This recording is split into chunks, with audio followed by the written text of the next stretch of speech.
Hello everyone, तो कैसे हो। मैं सचिन यादव आपका वेलकम करता हूं। तो भाई साहब, जैसे कि हमारे कॉलेज में लगा था एग्रीटेक इनोवेशन हब, जिसमें हमारे कॉलेज में एक सीएस ब्रांच का अलग से डिपार्टमेंट खुला है, जिसमें कंप्यूटर नॉलेज पढ़ाया जाएगा, जिससे कि एग्रीकल्चर में IoT बेस्ड कुछ रिसर्च हो सके और बच्चे और किसान दोनों का भला हो सके। तो इसके लिए हमारे जो कॉलेज के कैंपस में कई सारे स्टॉल लगे थे, जो कि जो नए नए उनके रिसर्च थे उसके स्टॉल लगे थे। तो उन्हीं में से मैंने एक स्टॉल आपको दिखा दिया कि जो भांग की प्रोडक्ट थी। अब दूसरा स्टॉल आता है जिसपे उन्होंने एक one village one whether station लगाया था। मतलब एक उनके पास एक मशीन का मॉडल है जिसपे वो उस विलेज में क्या उस दिन का क्या तापमान है, कैसा वेदर रहने वाला है, उस एग्जैक्ट पोजीशन पे वो बताता है और सस्टेनेबल डेवलपमेंट और सस्टेनेबल फार्मिंग की तरफ अप्रोच करने में वो मदद करता है।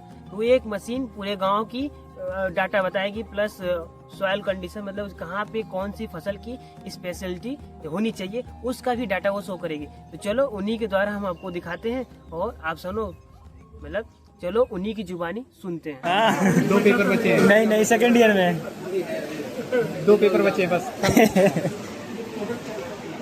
ये देखो भाई, यहाँ पे इंडियन इंस्टीट्यूट ऑफ रॉपर से इनकी ये कुछ मॉडल बनी है। चलो इनसे कुछ समझते हैं।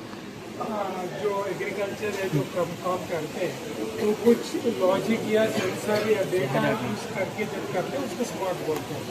अभी तक क्या बारिश गिर रहा है, नहीं गिरने का संभावना है, लेकिन कितना संभावना है, कितना बारिश गिरेगा वो हमको मालूम नहीं। किसान किसी को भी मालूम नहीं, इसे देखते हैं, इसे तो मालूम नहीं होता। कभी बादल रहते हैं, कभी बादल नहीं रहते।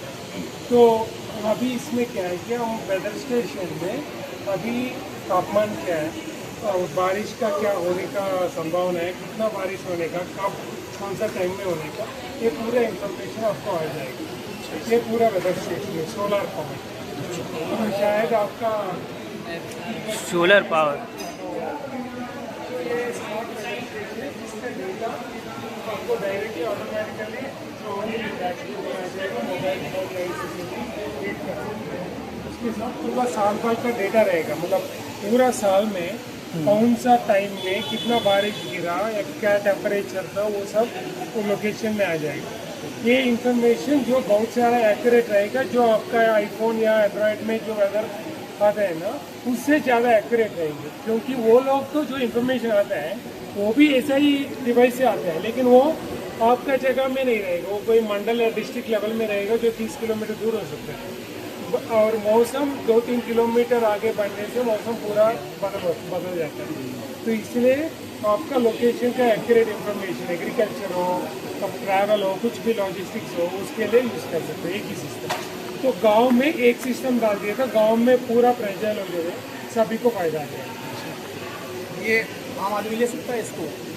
ये पूरा गांव के लिए।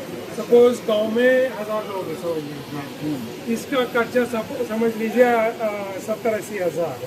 सो एक लोग का कितना होगा? 80 रुपया एक बार के लिए, साल भर के लिए नहीं, पूरा एक बार परमानेंट।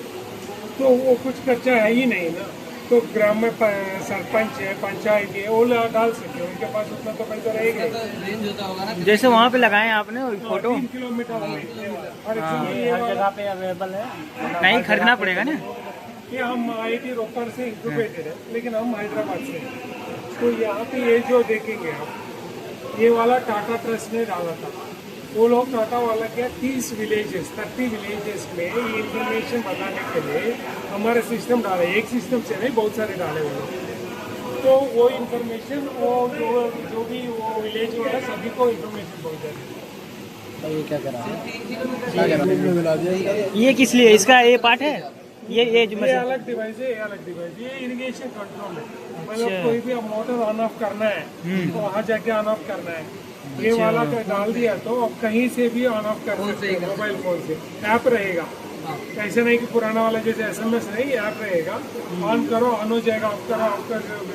अगर आप बोलेंगे हर दिन 9 बजे ऑन होना है, अभी मेरा कोलिग ऑन किया यहाँ से ऑन किया, इसलिए ऑन होगा। पूरा वही वाईफाई नहीं, पूरा सेलुलर से जाता है। बहुत बढ़िया इफोर्ट डाल के बताया कि ये मतलब टेम्परेचर और ह्यूमिडिटी लोकल लेवल पर बताने के लिए। बाकी टेपिंग कर रहे हैं ताकि हमें सर पे ना लगे। भाई हमारे पार्टनर लोग दूसरे स्टॉल पे जा रहे हैं। यहाँ पे क्या बताया जा रहा है? 3D प्रिंटर हाँ और वो भी प्लास्टिक के ऐसी बोतलों पहले बोतलों में ऐसे काट के इस शेप में लाते हैं, उसके बाद इसमें हार के फिर इसमें जो सिस्टम लाते हैं उसको जो है अच्छा तो इससे क्या है कि जैसे मान लो गेहूँ बना लिए तो 1 किलो करीब 7 रुपये मिल जाता है ये बनाने के बाद वेट करेंगे तो 700 रुपये का 1 किलो मिल जाता है 700 रुपये का 1 किलो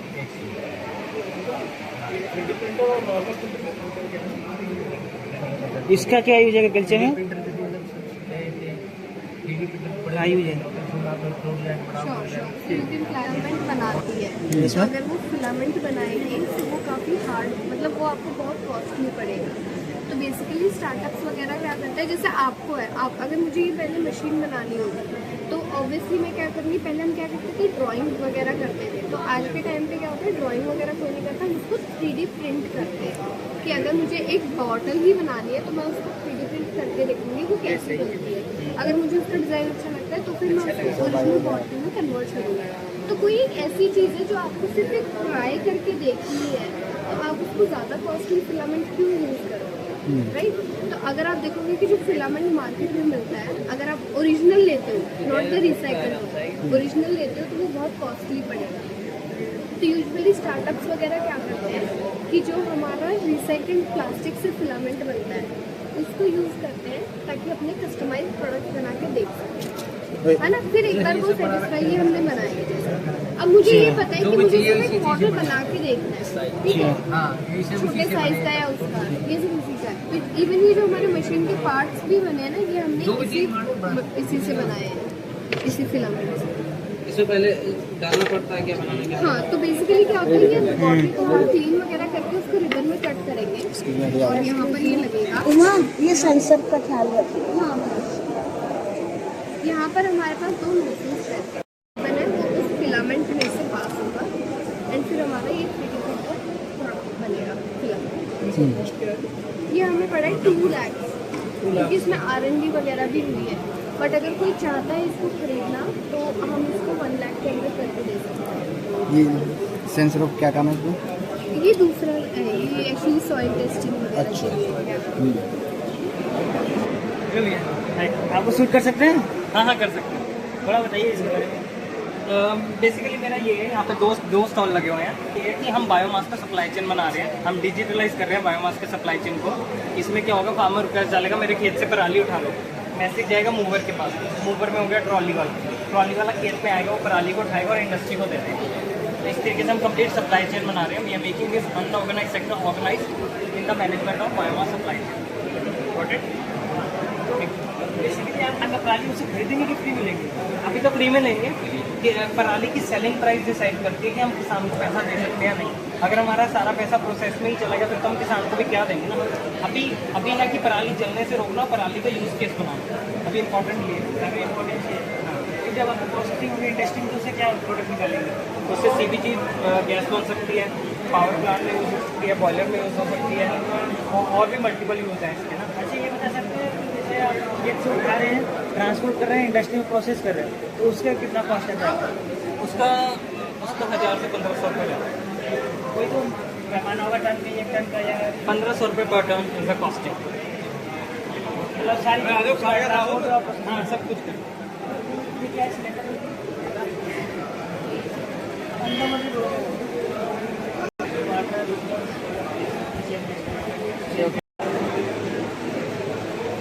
हमें इससे क्या फायदा होगा? तो इस तो रहने देते हैं, क्या क्या दिक्कत इसमें क्या? नहीं, इससे आप फिश फार्मर्स जो होते हैं उनकी ज़रूरत होती है। क्योंकि आप फिश की डेंसिटी ज़्यादा है ना, डेंसिटी, साइज, बहुत सारी चीज़ें। एक पाइपलाइन में क्या इसका इस्तेमाल है? तो मतलब पाइप पतली है, इसके और मोटी पाइप लगानी पड़ेगी। इसका यहाँ पर पाइप के अंदर रहेगा कि बाहर रहेगा? बाहर रहेगा, इधर भी पिटेगी ना बाहर से। मेरे को ये समझ में आया ये कैसे लीकेज इसका मॉडिफाई कर देखेगा। हमें लास्ट में जो देखे वो लीकेज डिटेक्टर था, कुछ हमें भी खास समझ नहीं आया था। फिर बाद में उसको समझे, जो कि वो सबमरीन मतलब कि वो जाएगा, उसमें सोनार का काम करेगा जनरली, और वो डिटेक्ट करेगा लीकेज कहाँ पे पाइप में और बाकी चीज़ें डिटेक्ट करेगा। और आपको वीडियो कैसी लगी, अच्छी लगी तो लाइक, सब्सक्राइब, शेयर डू।